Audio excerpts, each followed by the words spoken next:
Assalamu alaikum, peace be with you. I'm your brother in Islam, Shabir Ally, speaking to you from the Muslim Media Hub, saying Ramadan Mubarak. This Ramadan, we're dealing with 30 keys to unlocking the meaning of the Quran. Today, we're dealing with key number 19. Key number 19 is avoiding interpretations that are unfair to women. Well, let's see how this has played out in Islamic history. There have been massive commentaries written on the Quran throughout the Middle Ages, mostly in Arabic. Today, commentaries continue to be published, translations of the Arabic ones now in English, and also new commentaries being written. But many of them are tainted with medieval ways of looking at women and women's place in society and so on. And sometimes those ways of looking at women and thinking about their place in society has affected the way in which the meaning of the Quran was arrived at in the various commentaries. We in the modern world may find ourselves uncomfortable with some of these interpretations, and maybe we have become so accustomed to the interpretations that we fail to distinguish between what the Quran actually says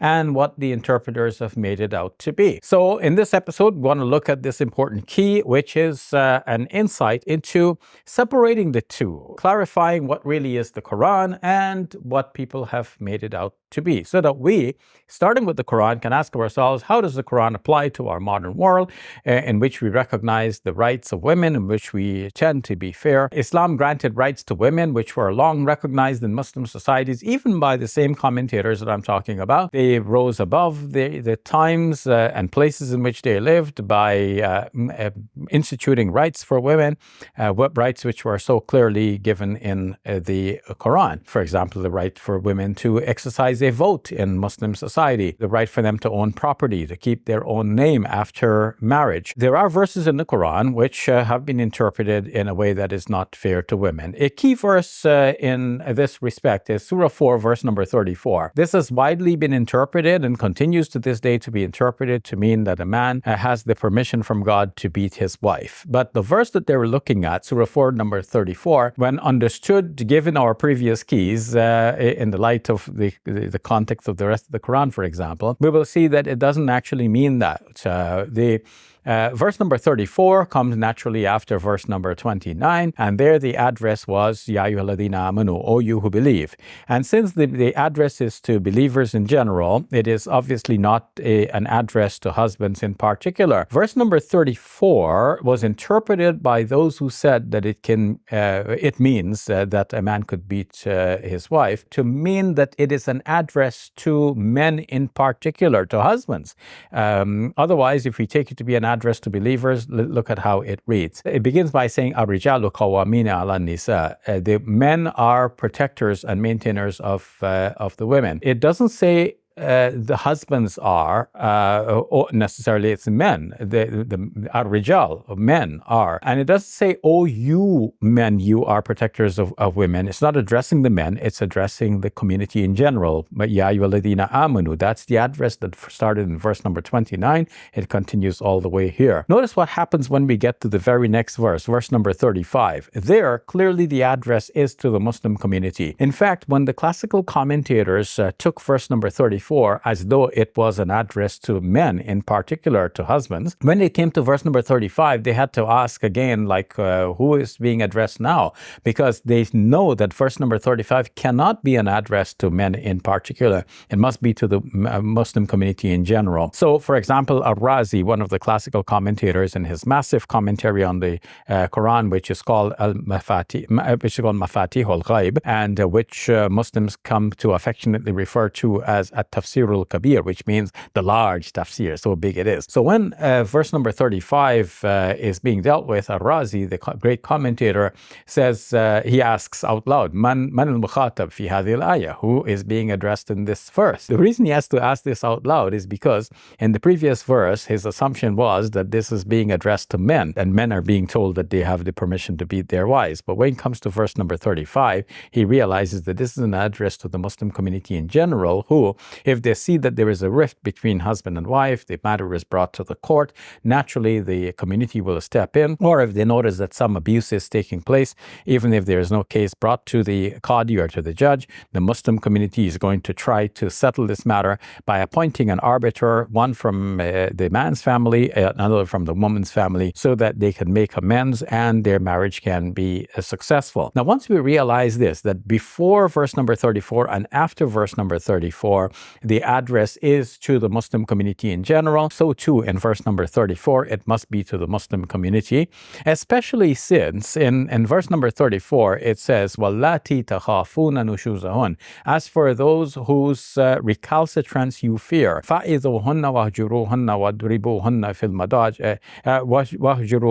الْمَضَاجِعِ وَاضْرِبُوهُنَّ. As for those whose recalcitrance you fear, you should advise them, then you should abandon them in their beds, and third, that you should beat them. That وَاللَّاتِي تَخَافُونَ, as for those whose recalcitrance you fear. So the you fear there is continued in verse number 35. وَإِنْ خِفْتُمْ شِقَاقَ بَيْنِهِمَا. And if you fear. So you see, it's the same you that is being addressed. And in verse number 35, clearly this is the Muslim community. So going back to verse number 34, this too is to the Muslim community. It's if the Muslim community fears the recalcitrance of the women in particular, then this is the way of addressing the issue. First by advice in terms of words, then in terms of a quarantine, maybe a house arrest, and then thirdly, a corporal punishment if that is what is appropriate. Of course, when to apply that and how in a modern society, all of this needs to be discussed,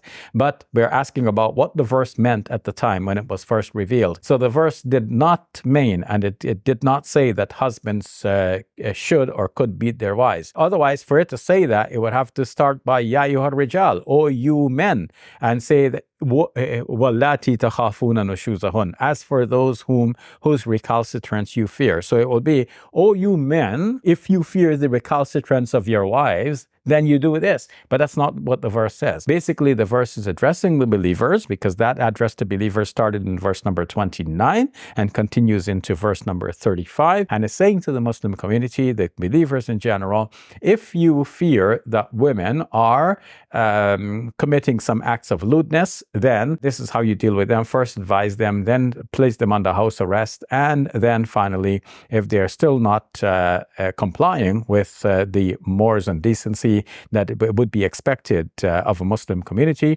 then the last stage will be to apply some corporal punishment. By the way, this is not biased against women, because on the other hand, men are to be penalized as well in case they violate the social mores and customs, especially when it comes to something gross as infidelity. As gross as an infidelity, we find mention of this in the same surah, the 4th chapter of the Quran, verses number 15 and 16, especially in verse number 16, where it says that if two persons commit fahisha, then you are to punish them both. And the two persons could be a man and a woman. It could be two men.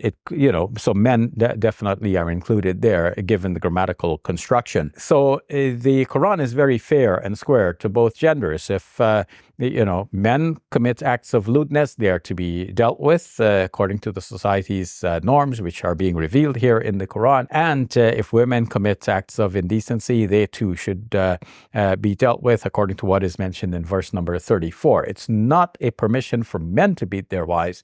It is a permission for the state to apply some corporal punishment after the previous measures fail. And it's not for just any little thing, but nushuz here in this verse clearly is referring back to verse number 25 and elsewhere in this chapter. Act of adultery and fornication is mentioned, verse number 19, for example. So it's a continuous discourse from that. And so the nushuz here is the same as fahisha, which is mentioned previously.